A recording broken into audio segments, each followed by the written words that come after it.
Thanks a lot. This is a great opportunity. And as you might have deduced from Deborah's introduction, basically my career is devoted to public artwork, but I thought I'd start off tonight showing you a non-public artwork that I made in early 2009.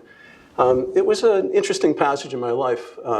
I had just been awarded a 3-month artist residency at the McCall Center for Art and Innovation in Charlotte. And it was a kind of a way to take a break from public art and try to do some of my own research, if you want to think of it that way. And the previous year, I had an amicable split from my longtime collaborator, Stu Schechner. That's Schechner, not Schechner, with whom I'm very happy to be presenting this evening. And so what would I do during this 3 months? And I had just been sort of randomly collecting instruments, often from yard sales, sometimes on eBay. And sculptors use measuring devices a lot, so this particular cache that I was putting together was measuring time and space in very prosaic ways, you might think. And I thought, well, what should I do at the McCall? Why don't I make a portrait? In my public artwork, I'd done a number of portraits. My very first public artwork is across the river on the Esplanade in Boston, the Arthur Fiedler Memorial.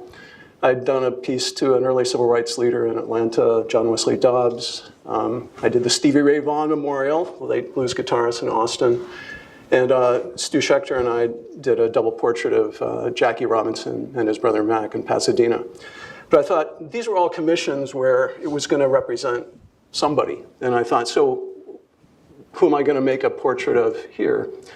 And I thought, okay, Arcimboldo, the Italian Mannerist painter, which many of you might know. If you don't know his name, you know his work. He's the painter that makes the dark canvases where there's a human head made of fish or flowers or snakes or things like that. Great, beautiful, trippy work. And I thought, well, what if I made a suspended artwork using measurements, instruments using measuring time and space? Who would that be? And I thought, why not Werner Heisenberg? I'd come across his name in terms of with respect to the uncertainty principle. And I thought the uncertainty principle lent itself to a portrait by the very nature of portraiture. How we're trying to delve into somebody or an identity, but it's inherently problematic.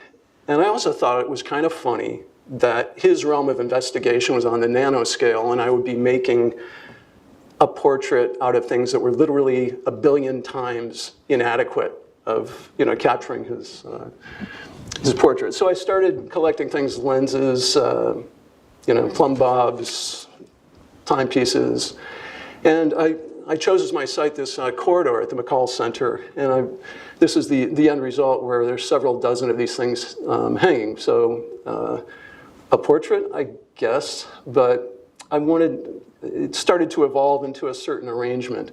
And so this is looking at it from the side. And as one walks to one's left up the corridor, it starts to coalesce.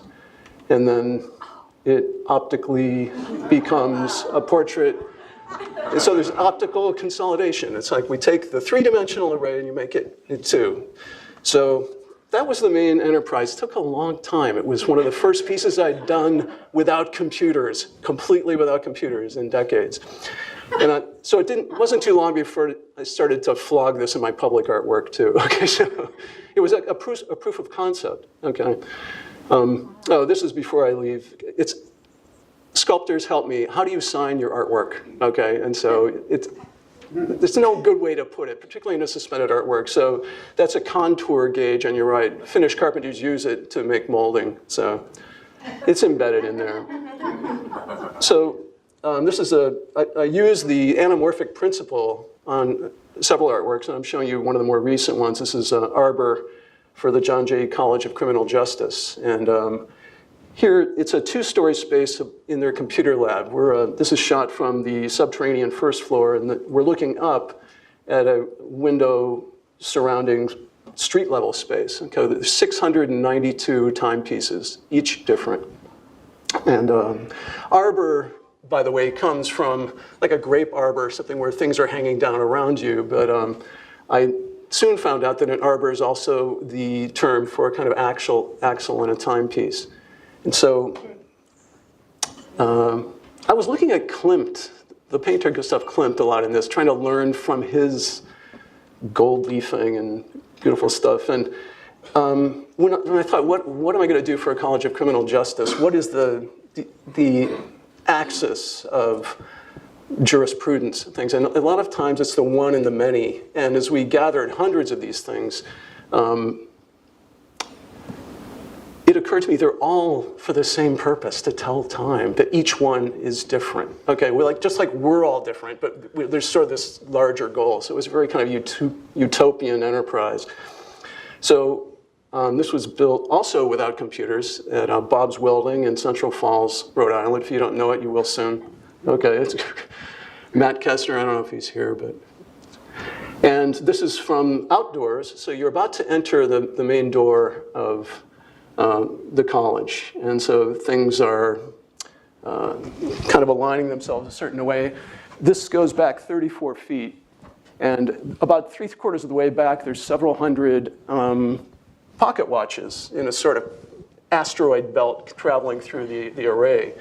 And as one is just about to enter the front door, they start to align themselves into the strings of a scale of justice. Now, there's no direct connection that I can verbalize between time and justice, but I trusted my instincts on this, and it resonated well. So I think timepieces are an interesting segue for Sara's.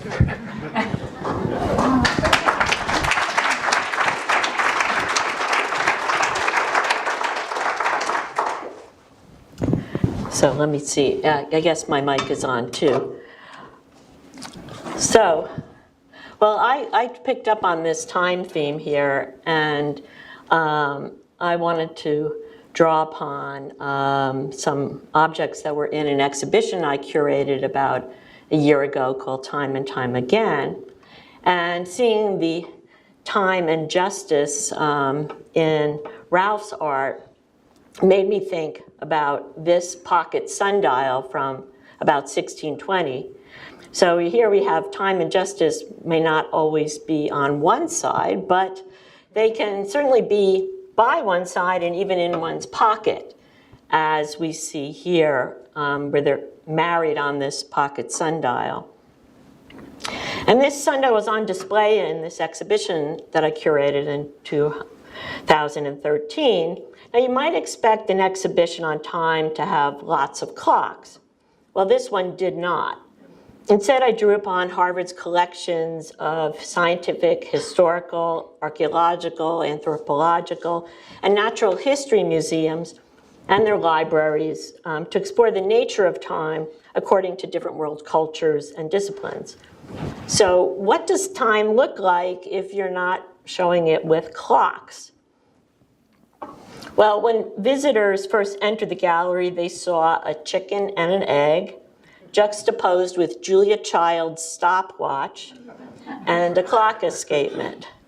So you can sort of start to piece this together and think about how Julia might use the chicken and egg as well. And nearby, we had a chronological series of oil lamps going back to ancient Mesopotamia through the Middle Ages, and a tower of frogs at different stages of development. So we were asking, is time cyclical? Is it linear?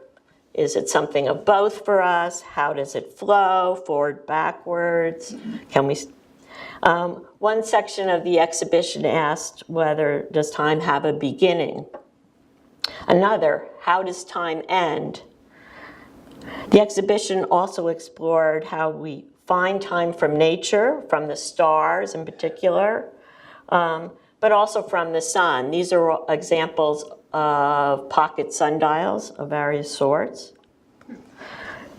We keep time through clocks and sandglasses and calendars. And everything in our sense of time is political and social, such as this suffragette calendar from 1912. You'll note the lady on a soapbox lecturing those who will listen to her about votes for women. Or here's another take on women's views. This is from the Common Women's Calendar from 1972. This was a collective of artists in the Boston area who made this very beautiful calendar here, just 2 months from it. We also considered how we mark time in a personal way, such as through the ages of man. This is a page from a book from 1486, and I love the kid with the walker. I didn't know walkers went back so far, but you'll see. Let's see, is this here? Right here is the little kid there. We also explore, our personal way of marking time is through events in our life, rites of passage, marriage, graduating from school. This is a lizard-shaped amulet that held, at one point, a newborn boy's umbilical cord. And it was made, it's from the 19th century, it was made for him by his Lakota mother. And it would have been hung on his cradle board to ward off evil as well as serve as a toy. And then when the boy became a toddler and a young child, he wore the amulet on his clothing or around his neck on a string. And the children of that age were known as carrier navel kids because they would be walking around at this stage. That was the rite of passage. The exhibition also looked at how we take time out and how we stop time and preserve it with snapshots and recordings. And I could go on about some other 200 plus objects in the exhibition, how they embody different aspects of time. And here you see, I'll just tell you what you're looking at here. At the top is a Cheyenne hide scraper with notches on it that would have marked a sense of time record for the woman who owned it. To the right is a 16th century timeline, but done on the shape of a bear. And below, a page from a 1930s baby album. So we had many different kinds of things representing time, our personal sense of time, public time, and so on. And there's a free ebook catalog that is about to be made available through our website at the museum and through iTunes. So you can see lots of these pictures. But my point here is that radically different sorts of things can be removed from their native habitats, if you will, and juxtaposed to tell a story. And that story will make sense even though the things in their own disparate way at first look like they don't go together. And I think that is part of this metamorphosing aspect. Now I'd like to begin Ralph's and my second topic, body and spirit. And I'm going to talk about an exhibition that I co-curated, which is on display right now at the Collection of Historical Scientific Instruments and will be there until the very beginning of December, and there are cards at the back. So I hope you'll go to see it. But please take a card. They have a heart on them. This exhibition, Body of Knowledge, is our current exhibition, as I said, and it focuses on the act of anatomizing, not as a process of mapping a finite arrangement of bodily structures, one to another, but as a complex social and cultural activity. And although the exhibition examines 3 time periods, the Renaissance, the 19th century, and the very modern period, the story is told in terms of 3 stages of doing a dissection. The preparation for the dissection is the first part, getting the bodies, preparing the dissectors. As you see here, these are historiated initials from Vesalius's work on anatomy from 1543, where the little putti are preparing, getting a head from an executioner and putting it in a basket and washing bones in the river. The second part of the exhibition is on the practice of doing the dissection, the sites, the spectacle of it, the cutting tools, the manuals. And the third part is on the material and cultural afterlife of the dissection. So if you will, how anatomy ends with artwork, prepared specimens, teaching materials, burial. And as a curator, I'm not only responsible for the scholarly content of such an exhibit, but also for the manner in which the messages are communicated to the public through the juxtaposition of objects and graphics. And I want to just say a bit about that aspect of my work, which is a communication art. So when I do a show, I need to create a narrative landscape in which visitors are free to move. And the design, has to consider sight lines, what objects cannot be placed next to others because of climate or conservation, or even respect for religious beliefs, as was the case here. And this show challenged me to tell a story with body parts. Now, over and above the themes of the show, I wanted visitors to see a giant skull when they entered and a giant foot, which we had towards the rear, to give them the impression right away that this show runs from head to toe. And I needed to group intriguing and beautiful things near the front door to draw people in and not scare them away. And here you see an exploded skull and a corrosion cast of some lungs. Here's a detail of that cast just to show how rich and beautiful it is on close inspection. Now, this really scary, creepy, wax-injected head, I put in the back of the gallery by our reconstructed anatomy theater. Because I felt if I put it in the front, people might not come in the door. That meant I had to see it going into my office all the time, because my office is right next to this thing. But I've somehow managed to survive this, this creepy head. We put together in this show, some of you may know that in Vesalius' famous work on anatomy, there are these figures of men whose muscles are being dissected that appear throughout the work. And they actually form a continuous landscape when they were designed by the artist who prepared the book. But the wood carver who made the woodcuts just cut them, each independently and just copy them directly. So now if you look at the way they're printed, which is always reversed as they were drawn, it shows up the same way as you looking at them. It means that they don't form a continuous landscape or continuity of the dissection from going from the outside of the body in. And our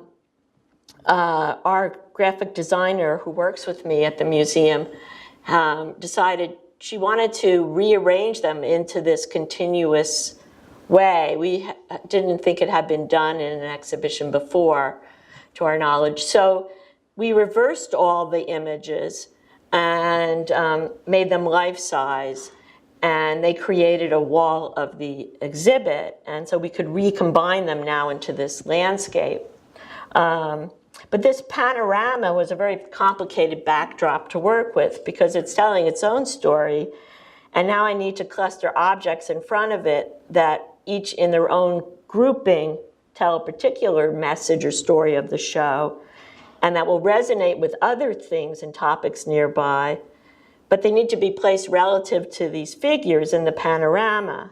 So I had to be careful not to block a face, or in one case I mispositioned a microscope where it looked like a phallic gesture, so I had to move that.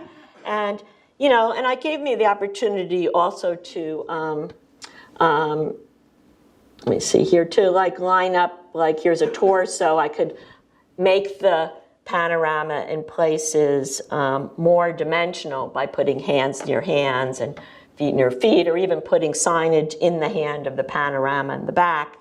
And I want to draw your attention, as I close here, to this set of slabs of a person in lucite. Here's a closer look at 3 of them without the backdrop. And such cross-sections are familiar to us from CAT scans and MRIs, but when this technique of cutting the bodies in this way was first developed in the 19th century, it was a radical way to look at the body because the dissections went in from the outside. You weren't sawing people in half, unless you were some kind of deranged magician. But a worrisome question that arises when one looks at this fellow, who is, these are thick slabs in lucite, about 1.5 inches thick, is how was this man selected for this honor, if you will? And traditionally, a legal source of cadavers has been executed criminals or the unclaimed bodies of poor and friendless people who died in almshouses, hospitals, and prisons. And while grave robbing was never a legal means, it was widely practiced in the 16th through the 19th centuries because medical students needed to supply their own cadavers. Most people don't realize it was BYOB, bring your own body to medical school. So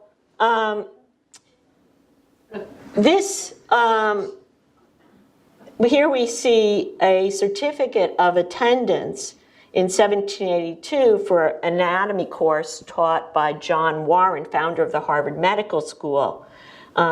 Interestingly, this certificate happens to be engraved by Paul Revere. But if you look at the bottom here, below the dangling skeletons, you'll see the rope still on the cadaver's neck. And this is the noose.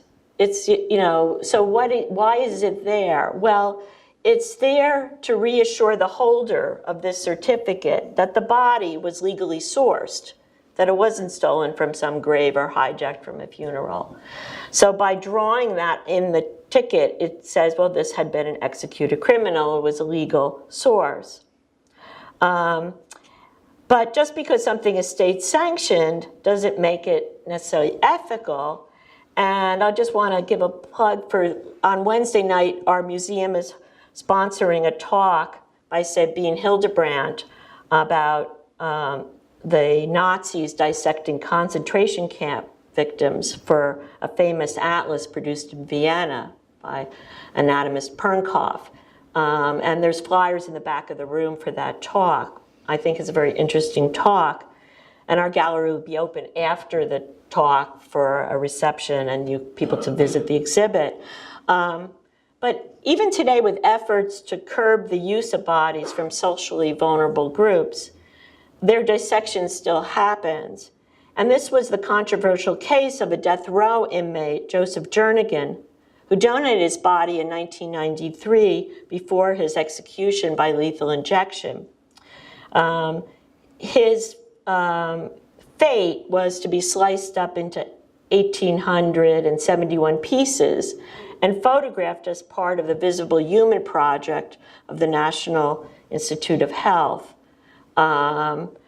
which produced a fantastic view of the body. You can see it on YouTube, and on various websites where, from the NIH, where you can see they move through these slices of this man's body, and they also have a woman as well. And I'm going to stop with that and turn the podium back. Take it, Ralph. Yeah. Take it, give it back to Ralph. Thanks, Sarah. Thanks, that's great. To state the obvious, you've got to see the Bodies and Knowledge exhibit. It's a beautiful thing, and one couldn't set me up nicer for what I'm about to show you. This is a piece called Exquisite Corpse. Yes, it's a play on the Surrealist game. but mostly just on the title. But it was a setup in two ways. You introduced Joseph Jernigan, the guy who gave his body to science, but didn't know how it would be used. And it was used in groundbreaking, foundational ways that are still, I think all the ethical things haven't been ironed out, but I'm grateful for the Visible Human Project, and I'm so grateful my tax dollars went to fund it, So I guess you know where I stand. Yeah. But here's, I've already shown you an unconventional portrait of a dead white guy, okay, with Werner Heisenberg.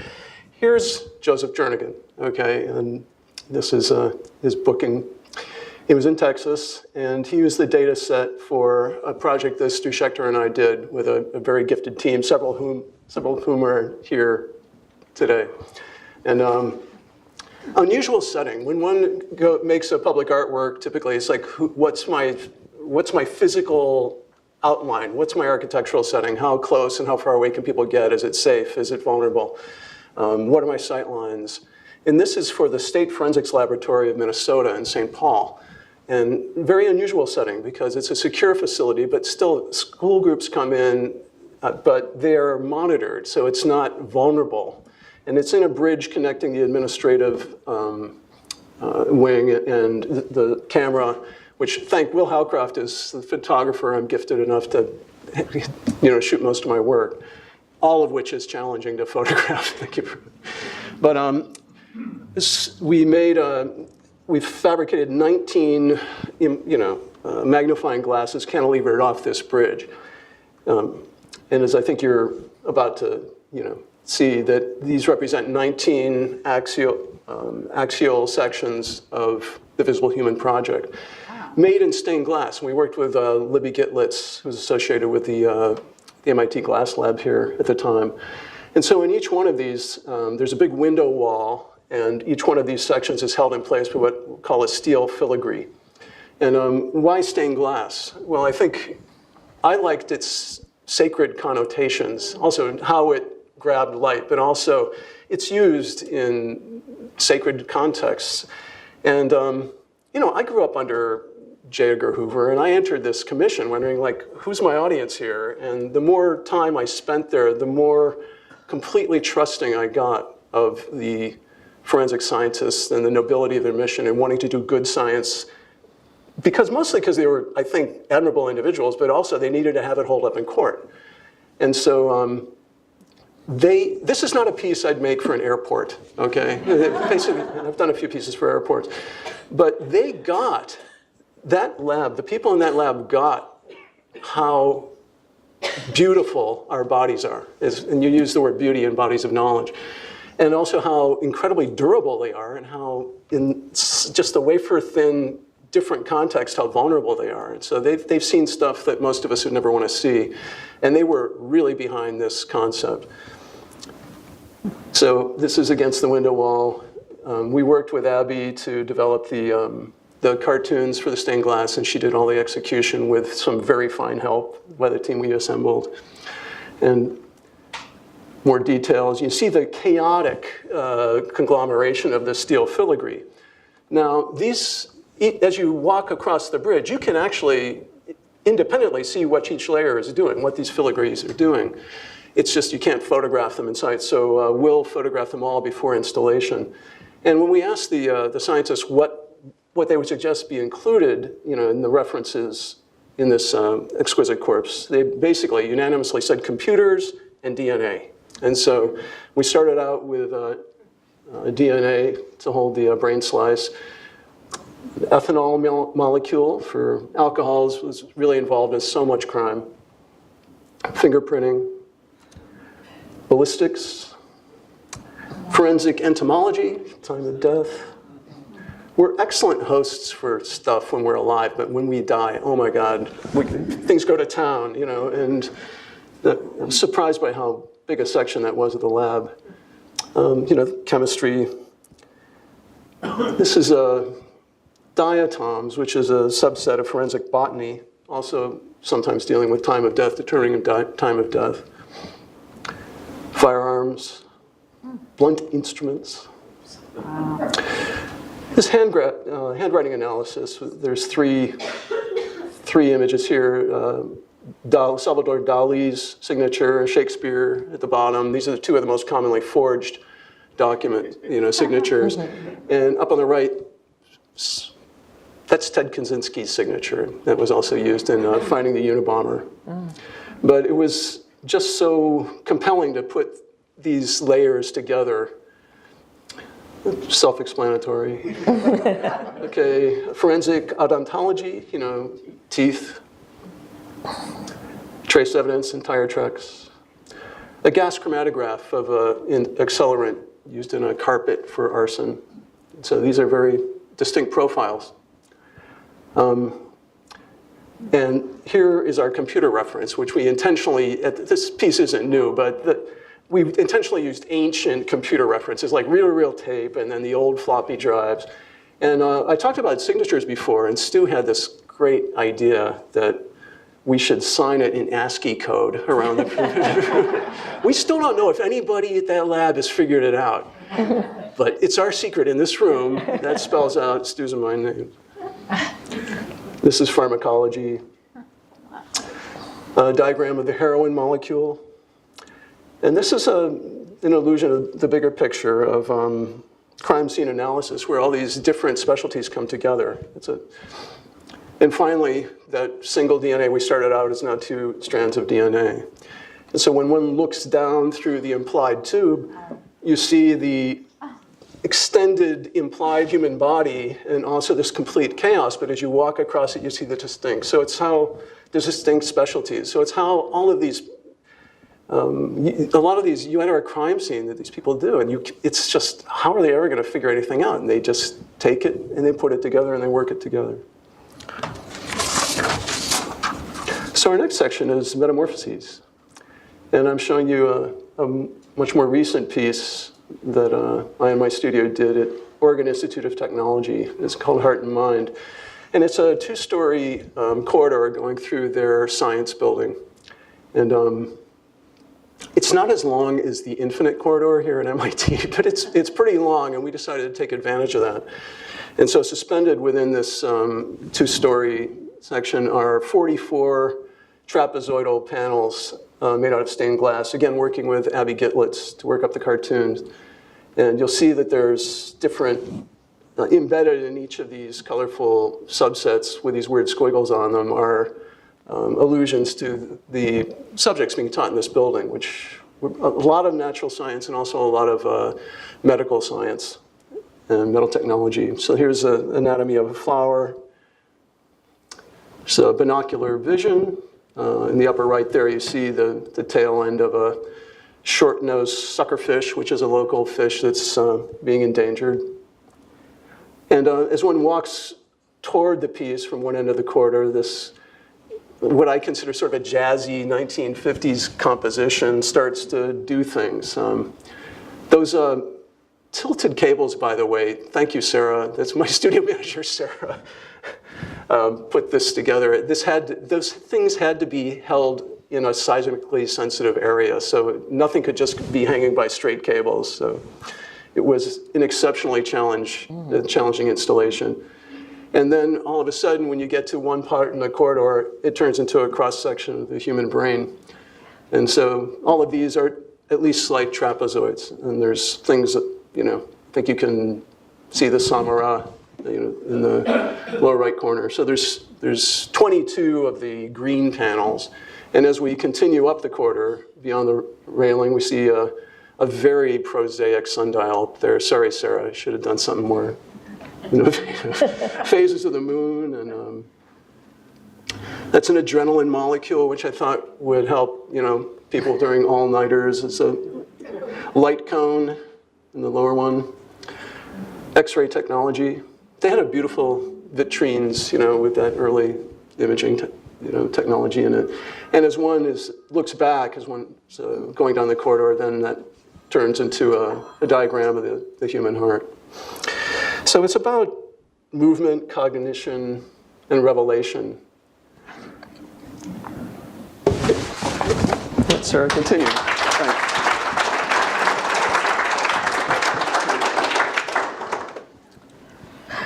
So I wanted to pick up on that metamorphic quality and say a few words about the recombinant and metamorphosing aspects of history told through material culture. And I've already shown today how disparate objects, museum objects, are brought together to tell a story. And up close and singly, they draw our attention to their own details, though. This, by the way, is a printing telegraph by Breguet from about 1875. But the input is a piano keyboard. But when we step back from an object like this, we start to see it in different and interlinking contexts. And that's what an exhibition does. It brings things together. And my quilt art also brings together disparate fabrics to compose a scene or message. So this quilt you see here, it's a wall hanging, was made for my daughter Naomi out of her baby clothes. I should say she's now 22 and in grad school, and it took me till she was like a teenager before I had the nerve to cut them up and do this, but she was born in the Bronx, and I reinterpreted a traditional quilt block known as the New York Beauty block, which is based on the crown of the Statue of Liberty. I reinterpreted it as the Chrysler Building, which is one of my favorite buildings, as seen from the Empire State Building. And the quilt is full of lots of things that relate to Naomi and her childhood, and things like the moon in eclipse. At the top there is as I saw it out my hospital window on the night that Naomi was born. But when you look at it closely, you can see it's not made up of things that were meant to represent buildings, or here you see skyscrapers made out of Oshkosh Bagosh overall straps and buttons. And astronomy and history are threads that run through many of my memory and quilts and commemorative quilts. This is my chuppah, my wedding canopy, which shows Venus in transit across the sun. You'll see it here. As it appeared on June 2012, while my sweetheart and I were observing in the transit of Venus at Mount Wilson Observatory, he proposed to me. And so I captured that in this quilt under which we got married.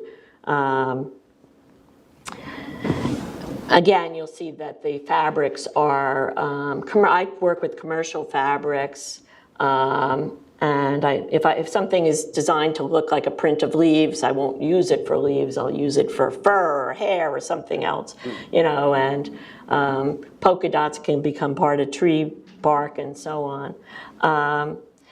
And in the next few art quilts, you'll see how some of that process. So this is the beach in New Jersey where I spent my summers as a kid. My father used to fish off the jetty, like you see the guy here. And so I made that into a quilt, and here is a detail of the waves and the sand and the stitching. You can see how it's composed. This is a small wall hanging that shows a scene in the woods from Pine Woods Camp in Plymouth, Massachusetts. And this is a camp that specializes in folk music and dancing in the summer. And I go there for a Scottish country dancing session, and we dance in the woods like this. This is one of the pavilions. And again, here's a detail of how that is pieced and stitched together. A lot of my quilting art is informed by a combination of history and science. At the left, you see a photograph from 1867 of the U.S. Naval Observatory, and what was at the time the world's largest telescope, which was made actually by a local Cambridge maker Alvin Clark and Sons, whose factory was not very far from here in Central Square. And this was at the Washington, D.C. location of the observatory at a place ironically called Foggy Bottom. And I reinterpreted it in fabric. Again, here's a detail showing the astronomers. One area of my own historical research is the use of lenses and mirrors in the Renaissance. And I'm interested in how artists and mathematicians in the 16th, 17th century played with perspective and optical tricks. And one device was the tabula scalata, which was a stepped panel, which when viewed from left or right or center showed different images. So at the bottom you see a painting done in that fashion. So from one angle you see Jesus, from the other you see Mary, and in the middle you see a mixture of them. More recently I've been experimenting with this in my quilts, using these sawtooth shapes to hold two different images, one that transforms into the other as you move, as the visitor or viewer moves across. This one shows, was inspired by a passage in Midsummer Night's Dream, which goes, like a silver bow new bent in the heavens, the moon will show the night of our solemnities. And it was announcing a wedding that was going to take place at the new moon, and so you have the new moon here at one side, and then as you transforms into a traditional quilt star block, but also very much kind of fireworky, and it was made to commemorate the 25th anniversary of the New England Quilt Museum in Lowell, Massachusetts. So I took that, you know, going from this one celestial body to another. And so I'm working on various other ideas. Usually they have a connection between the two images. They're not just disparate things, but something is transforming into something else that's related through like a lunar eclipse, or even just a comical scene like a cat leaping, and then the next thing you see a riot of color and some little cat ears, and it's like the cat jumped into the sewing room, or, you know, but a lot of them have a some kind of seasonal or other change that's connecting the two things that are metamorphosing. So for our last section is titled Objectivity, Perception, and Content. And for me, I wanted to just say that I see history as a refractive business. And our perception of things is influenced by where we place our feet and the fragmented nature of what we look at. And this is one reason why I designed these exhibit showcases in our permanent gallery to be prismatic, prism-shaped or molecular geometric shape, but to express that refractiveness and dispersiveness of historical objects. I've also designed large sundials for outdoor learning centers and the various Smithsonian exhibitions. And in these, visitors become part of the instrument. They're able to walk through time and become, even to serve as a human gnomon, and their shadow is cast. This picture shows two sundials that I designed were part of a traveling exhibition called Under the Sun. And so we have a tensile pavilion here, and so the peak of it was the gnomon, so it's like 32 feet high. And as its shadow would sweep across the lawn here, it would mark not only the hours using these markers, but the seasons. So you could tell like what month it was and whether it was near the solstice or towards the equinox. And then there's another sundial in this row of chairs, in the circle of chairs, which I'll show a detail of in a moment. This scene is at the Cooper Hewitt in New York City on Fifth Avenue. It's part of the National Design Museum. It's part of the Smithsonian.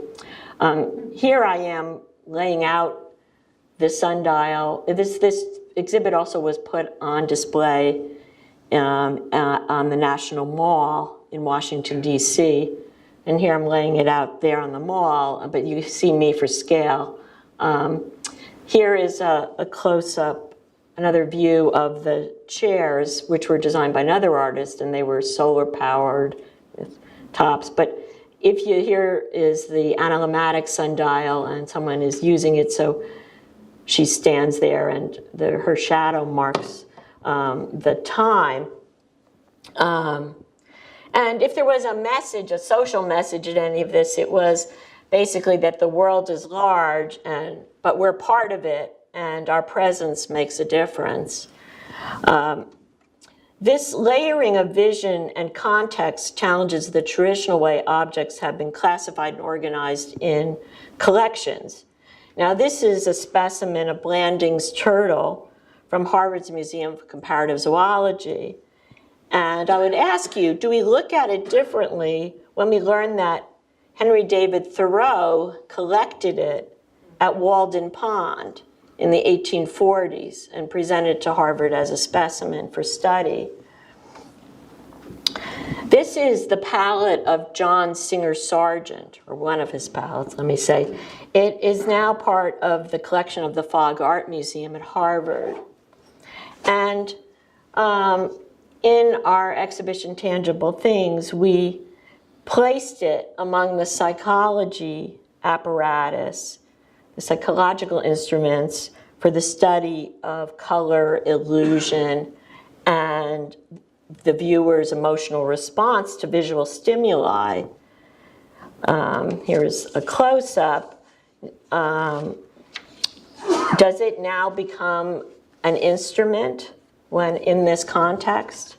Well, you might say, well, it doesn't look very instrumental, but neither does this test for color blindness, which looks like a knitter's scrap basket, so, which is definitely an instrument.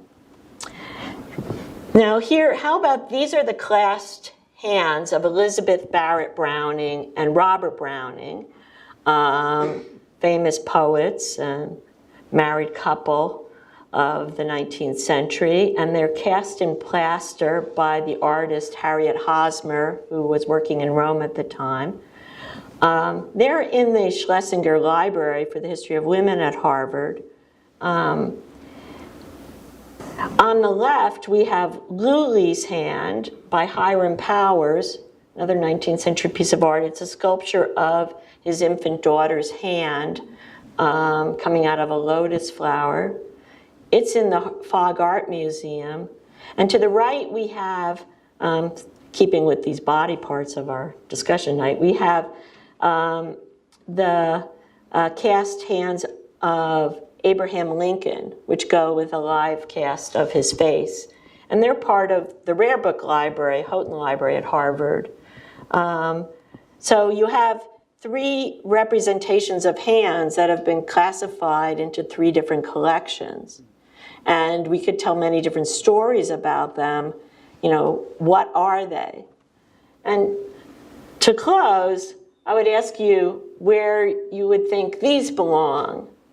And I'll give you the answer where they actually are found. And they're both in the collection of historical scientific instruments, even though they look like modern art. The one on the left is from the Experimental Psychological Laboratory of the philosopher William James.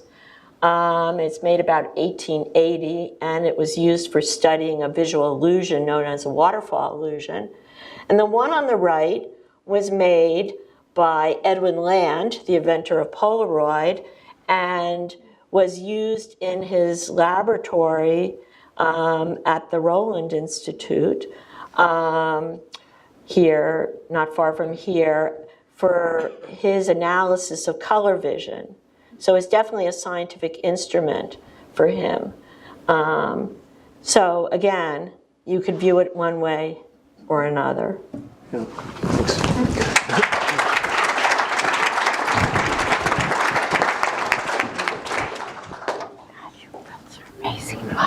The last piece we'll be showing tonight is a piece. It's actually Stu Schechter's and my first commission from about 20 years ago, and it's in the Evanston Public Library. It's called Ghostwriter, and we talked before about in public work in particular. It's like what is the setting? What's the architectural setting? Who's the audience?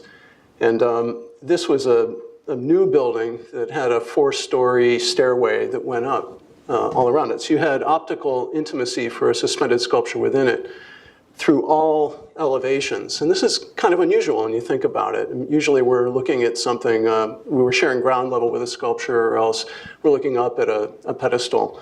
But this was almost like creating an artwork for a scuba diver or a spacewalker or something. And when you enter the gallery, you started to see all these elements. There's hundreds of cables. This is our first pointillist piece, and descended, I can't remember, 45 feet, something like that.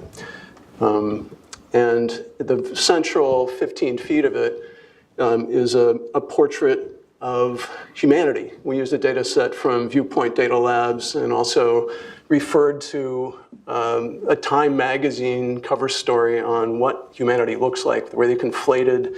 It reminded me of Nancy Burson's work, with all those conflated photographs to show like a dictator, but we tweaked it in CAD to create a more androgynous form of humanity. And we designed block lettering that would define the surface contours of this shape. It was interesting to me because I actually put short words in the areas of greatest topographical complexity, and I thought nobody would get it. And within 10 minutes, people are going, "Why is trust on the right eyelid? And why does the tragus in your ear say sex?" And so it was invigorating, that you could trust the audience, at least some of it. And who was my audience? My audience was repeat viewers to the library. I wanted a piece that would reward repeated viewings.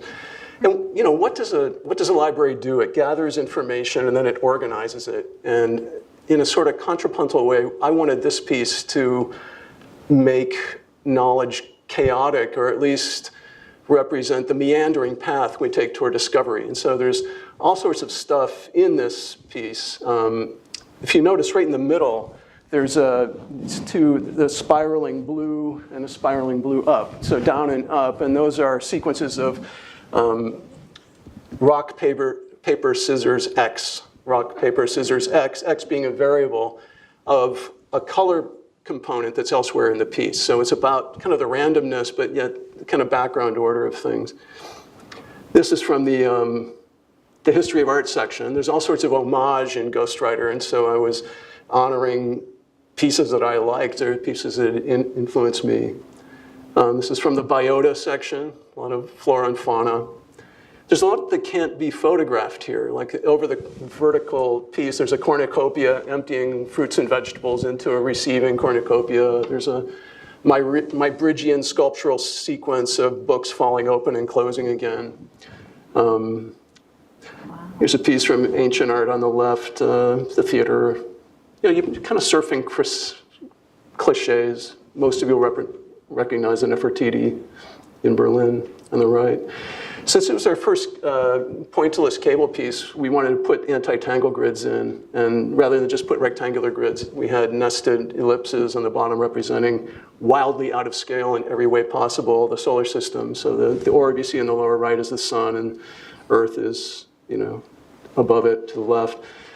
To honor surrealism and my affection for René Magritte, I actually made sculptures of his paintings of men in bowler hats.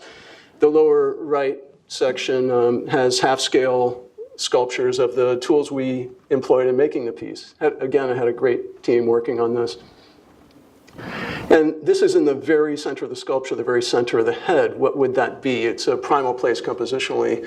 And also I wanted it to be what would make sense to have exactly in the middle of the head. And here we are at MIT, and so most of you will recognize that's the Milk Drop Splash by Doc Edgerton. So it's a sculpture of a photograph of a physical event that none of us could see without him, okay? That seemed just about right, okay, and that. And this is from the recreation section of the piece. And Stu had done some work for NASA, and this was his little homage to his previous job, which is 4 space shuttles in missing man formation, sort of a tribute to the Challenger disaster. And next to last slide, this is the anti-tangle grid above the head, which was kind of a spider web. And I just thought it was a basic predatory natural rendering of a, spider going to go in on the fly. But even we found right away that there's Native American philosophies where this represents the beginning of humankind and our fate on Earth. And so it had a lot more poetic content than I had given myself credit for. What happens in this piece is people get close to the piece. You can't reach it, but you go up the stairs if you're engaged that day, and you're involved with the microcosms.